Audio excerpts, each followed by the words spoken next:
How to unblock a contact on WhatsApp. In today's video, I'll show you how to unblock a contact that you have recently blocked on WhatsApp. Let's get started. First, make sure you have downloaded WhatsApp on a device. For iPhone user, you can download it from App Store, and for Android user, you can download it from Google Play Store. After that, click on search bar and open WhatsApp. Now make sure to log into your account and go to the chat section from the bottom. Here you can see your chat list.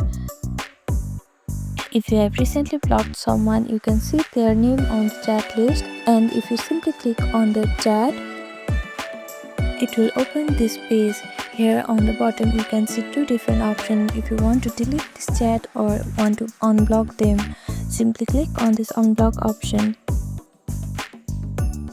It is going to ask for the reconfirmation. Again, click on this unblock. Now you have unlocked a person, and that's it. This is how you can unblock a contact on WhatsApp. Thank you for watching this video. Please do not forget to like, share and subscribe to our channel, and comment down below if you have any other queries. Thank you.